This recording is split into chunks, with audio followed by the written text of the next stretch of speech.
If you're wanting to paint bigger with your paintings, if you're wanting to also get more impact in your painting, there is some things that we need to consider.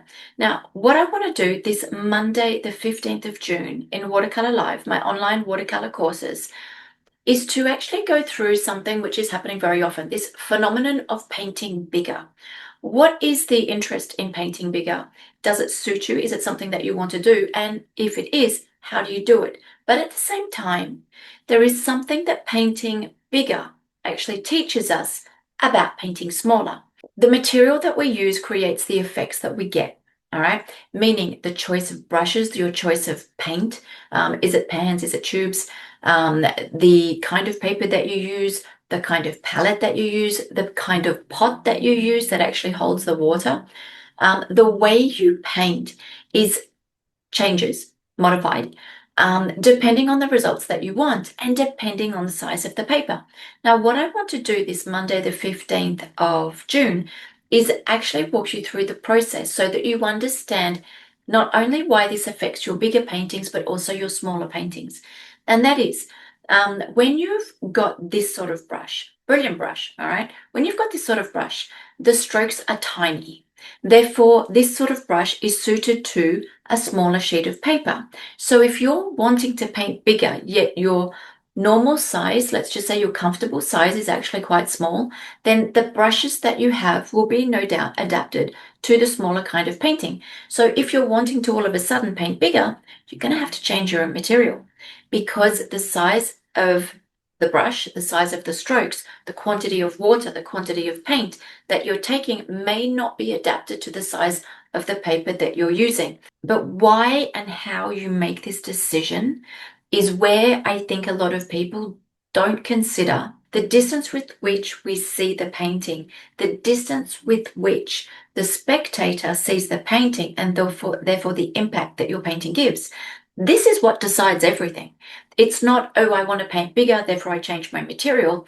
It's how do I paint bigger, understanding that this bigger painting needs to be seen from, let's say, 4 or 5 meters.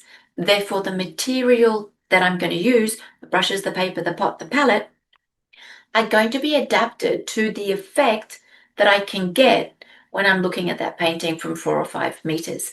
And so that obviously means the same thing when we paint smaller. So what I want to do in Monday's live, which is Monday the 15th of June, is walk through one, if you're wanting to paint bigger, the steps that you can use so that it's a comfortable transition, because it's not necessarily easy to go from small to big.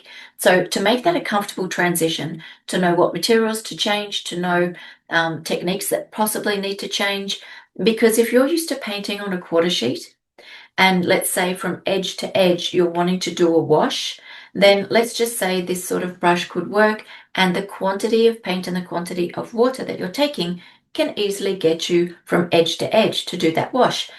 Now, what happens when you've got a bigger sheet of paper? So this bigger sheet of paper, and I still need that edge to edge wash. What is the quantity of water? What is the quantity of paint that can actually get me a wash from edge to edge, which is so large? It changes everything. That's why it's so uncomfortable for people to change dimension of paper, because it changes all your habits, probably should also change your material. So this Monday, I've actually chosen a subject which is very simple. There's no complicated shapes, because what I want to do is I want to focus on the way that we paint and not the subject. It's a landscape. It's a sort of atmospheric landscape. We'll make it a little bit more interesting. We'll add some light. We'll add some reflection. But we're painting bigger. And we're painting bigger so that we can actually understand how our brushes, how our material influence the size of the painting that we get, and that the size of the painting that we get determines how far back or close the viewer needs to be. And you need to align them so that they work. You're getting the right material, working in the right way for the viewer to see the painting at the level that you want them to see. They all go together. So that's what we're doing this Monday the 15th.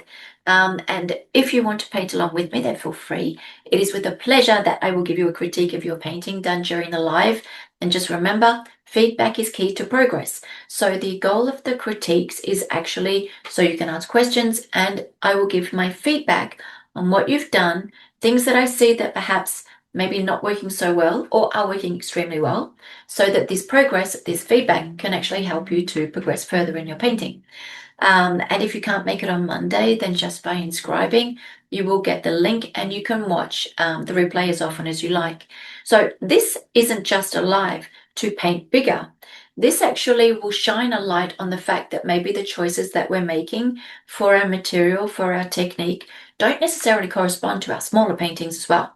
They actually go together. So that's what we're going to be doing this Monday, the 15th of June. And I look forward to seeing you then. Take care.